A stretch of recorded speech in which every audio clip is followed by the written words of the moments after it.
జరుగుతున్నాయి.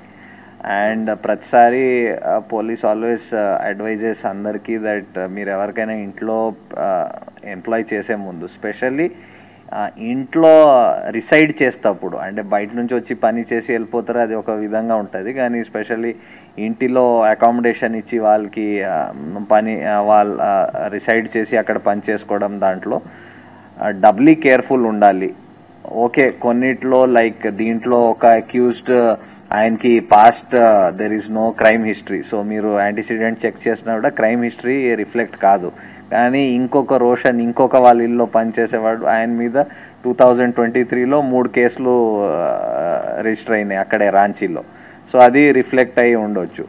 సో ఇలాంటి మీరు చేసే ముందు ఇప్పుడు కూడా చాలా అంటే ఎంప్లాయ్మెంట్ ఏజెన్సీస్ కాకుండా there are other third party ఇలాగా ఏజెన్సీస్ ఉన్నారు who do verification, background verification, చాలా ఈ డేటా మ్యాచ్ చేసుకొని ఐడెంటిటీ ప్రూఫ్ చెక్ చేసుకొని చాలా విధంగా చేసి చెప్తారు. సో అలాంటి ఏజెన్సీస్ కూడా ఎంప్లాయ్ చేసుకోవడం బాగుంటుంది. అండ్ కొన్ని సంవత్సరం ముందు యాక్చువల్లీ పోలీస్లో మీ హౌస్ హెల్ప్ పర్టికులర్స్ కూడా ఇన్ఫార్మ్ చేయమని లోకల్ పోలీస్ స్టేషన్లో, సో దట్ మేము కూడా రికార్డ్ పెట్టుకుంటాం, అది కూడా ఒక డెటరెన్స్ లాగా ఉంటుందని కూడా చాలా అడ్వైస్ చేశాము. బట్ అంటే ఆ స్పందన పబ్లిక్ నుంచి వి డింట్ సీ అంత వచ్చి మా దగ్గర చేయడం.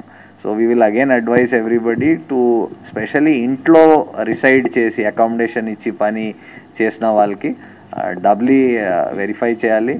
And you are free to inform ఎవరికి మీరు ఎంప్లాయ్ చేశారు with ID proofs and all at the local police station. చెప్తారు టీసీ. రికవరీ వచ్చేసి వీళ్ళు తీసుకుపోయింది ఒక 7 తులాస్ గోల్డ్, ఆవిడ ఏదైతే ఆవిడ వేరే చేసిందో, బ్యాంగిల్స్, ఒక స్మాల్ నెక్లెస్ అండ్ రింగ్స్, అవి మొత్తం కలిపి ఒక అరౌండ్ 7 అంటే 6.7 తులాస్ ఎగ్జాక్ట్లీ. అది అక్కడికి వెళ్ళగానే ఇమీడియట్గా వీళ్ళు నిన్ననే వాళ్ళు దాన్ని సేల్ చేసి కొద్దిగా అమౌంట్ తీసుకున్నారు. We are now being seizing it. And ఒక వాచెస్, కొన్ని ఒక 16 వాచెస్, ఒక 2 ఓల్డ్ మొబైల్ ఫోన్స్, అవి వాడట్లేదు, మోటరోలా ఫోన్స్, చాలా ఓల్డ్వి. తర్వాత యాక్చువల్గా రోల్డ్ గోల్డ్ ఆర్నమెంట్స్, ఇవి వీటి కోసం యాక్చువల్గా వాళ్ళు ఈ రోల్డ్ గోల్డ్ని అతను కబోర్డ్స్ అవి తుడిచేటప్పుడు ఆ రోల్డ్ గోల్డ్ని చూసి అది రియల్ గోల్డ్ అనుకొని వాటిని తీసుకెళ్దామనే ప్రధాన ఉద్దేశంతో చేసినట్టుగా మాకు చెప్పినారు.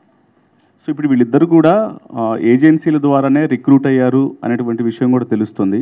బంధువుల ఫ్యామిలీలోనే పనిచేస్తున్నారు, ఒకే అపార్ట్మెంట్కు సంబంధించిన వేరు ఫ్యామిలీస్లో పనిచేస్తున్నారని తెలిసింది. అసలు ఈ మర్డర్ చేయాలనేటువంటి ఆలోచన, ఆ దుర్బుద్ధి కలిగింది వీళ్ళిద్దరిలో ఎవరికి కలిగింది?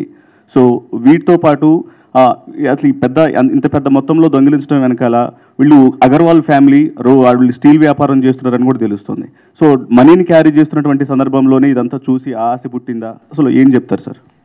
యాక్చువల్గా వీళ్ళు ఇతను 10 రోజులైంది ఇంటికి వచ్చి, ఈ 10 రోజుల్లో కూడా వీళ్ళు క్యాష్ ఎలాంటి ఇది లేకుండా వాళ్ళు డిస్ప్లే చేస్తూ ఉండేవాళ్ళు, ఇవ్వడం కానీ తీసుకెళ్ళడం కానీ ఇంటికి తీసుకెళ్ళడం అట్లాంటివి ఇతను చూసేవాడు.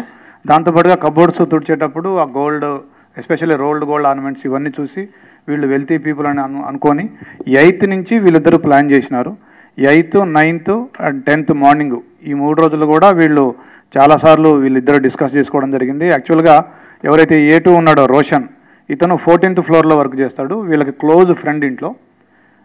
A1 వచ్చేసి 13th ఫ్లోర్లో ఇప్పుడు డిసీజ్డ్ హౌస్లో పనిచేస్తాడు.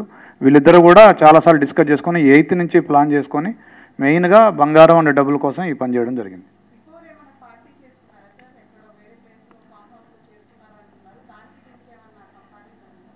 యాక్చువల్గా 30th రోజున వీళ్ళు తూప్రాన్లో ఒక రిసార్ట్లో కలిసినారు, ఒక బర్త్డే పార్టీ కోసం కలిసినారు.